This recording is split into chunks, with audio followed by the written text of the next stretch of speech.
ভারতীয় শিল্প এবং সাংস্কৃতিক ইতিহাস সমৃদ্ধ এবং গৌরবময়। ভারতীয় ঐতিহ্যে শিল্প সবসময় বিনোদনের উৎস, কিন্তু এর উদ্দেশ্য নিছক আনন্দের বাইরেও প্রসারিত হয়েছে। এটি মানবতার বৃহত্তর মঙ্গলের জন্য তৈরি করা হয়েছে। প্রাচীন গ্রন্থ নাট্যশাস্ত্রের একটি প্রধান উদাহরণ পাওয়া যায়। ইতিহাস এই সত্যের সাক্ষ্য দেয় যে ভারতের সাংস্কৃতিক ঐতিহ্য এবং শিল্পের সমৃদ্ধ ঐতিহ্যকে ধ্বংস করার জন্যই আক্রমণকারীরা একটি সুপরিকল্পিত কৌশল নিয়েছিল। তারা ইচ্ছাকৃতভাবে গবেষণা প্রতিষ্ঠান, নাটকের মঞ্চ এবং নালন্দা বিশ্ববিদ্যালয়ের মতো প্রতিষ্ঠান ভেঙে ফেলে।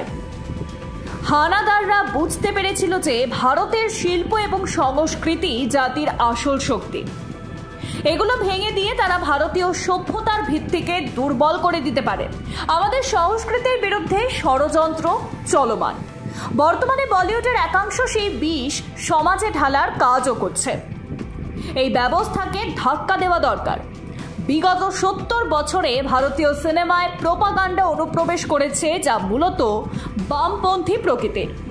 সিনেমার গঠনমূলক সৃষ্টির পর এটি অনিবার্য ছিল যে নির্দিষ্ট কিছু গোষ্ঠী এটিকে কাজে লাগানোর চেষ্টা করবে।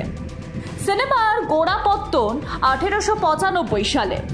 20 শতকের গোড়ার দিকে গতি লাভ করে যখন সিনেমা মতাদর্শ প্রচারের জন্য ক্রমবর্ধমানভাবে ব্যবহৃত হয়।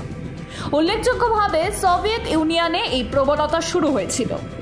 চলচ্চিত্র নির্মাতা সের্গেই আইজেনস্টাইন 1925 সালে ব্যাটলশিপ পটেমকিনের মতো চলচ্চিত্র তৈরি করেছিলেন। এই সিনেমা লাল বিপ্লবের প্রচার করে শ্রমিক এবং পুঁজিপতিদের মধ্যে শ্রেণী সংগ্রামকে চিত্রিত করেছিল।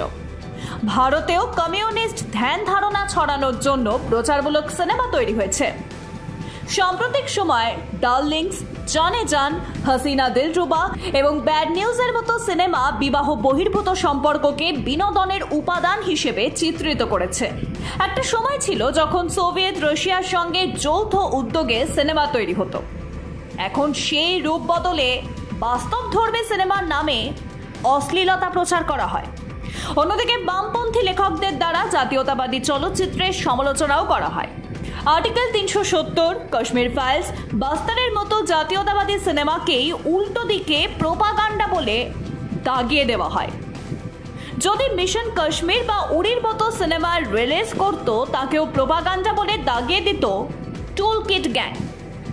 আজ ভারত বিরোধী প্রোপাগান্ডা সিনেমার পিছনের ষড়যন্ত্র বোঝা এবং ভারতীয় চিন্তা ও মূল্যবোধের প্রতিনিধিত্বকারী সিনেমাকে সমর্থন করা অত্যন্ত গুরুত্বপূর্ণ।